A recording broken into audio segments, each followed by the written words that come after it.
আমাদের কারো কারো বাচ্চাগুলো খুব দুষ্ট প্রকৃতির, পুরো ঘর মাতিয়ে রাখে। ঘরকে অগোছালো করে রাখার অঘোষিত দায়িত্ব পালনে তারা বদ্ধপরিকর। সারাদিন প্রশ্ন করে বেড়াবে, এটা কি, ওটা কি, এটা এমন কেন, ওটা এরকম নয় কেন। আমরা বিরক্ত হই আর বলি, বাবা একটু তো শান্তি দিবা, তাই না? সারাটা দিন জ্বালিয়ে মারা লাগবে। আবার আমাদের কারো কারো বাচ্চা একেবারে কথাই বলে না। বেড়ে ওঠার স্বাভাবিক যে গতি, সেটা তার মাঝে অনুপস্থিত।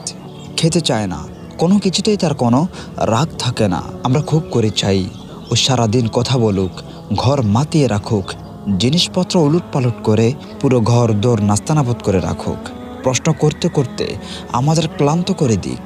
কিন্তু ও কোনো কথাই বলে না। বাড়িতে আস্ত একটা বাচ্চা আছে, তা বোঝার কোনো উপায় থাকে না।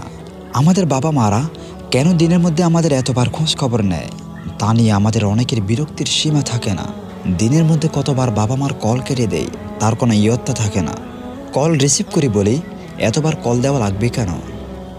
আবার আমাদের অনেকের হয়তো বাবা নেই, কারো নেই মা, কারো আবার দুইজনের একজনও বেছে নেই। আমরা চাতক পাখির মতো তাকিয়ে থাকি ফোনের দিকে। বাবা মার নাম্বার থেকে একটা ফোন যদি আসতো, ফোনের ও প্রান্ত থেকে স্নেহ মাখা গলায় যদি আরেকবার কে বলতো, খেয়েছিস কিছু বাবা? ভাইদের সাথে আমাদের অনেকের দা কুমড়ো সম্পর্ক, কেউ কারো মুখ না দেখলেই বাঁচে। অন্যদিকে এমন কত আছে যার একটা আপন ভাই নেই বলে কি যে এক শূন্যতা অনুভব করে হৃদয়ে। বোনদেরকে আমরা অনেকে বোঝা মনে করি, কেউ কেউ তা আবার বলি আপদ। আবার একটা বোনের জন্য আমাদের কতকের কত হাহাকার।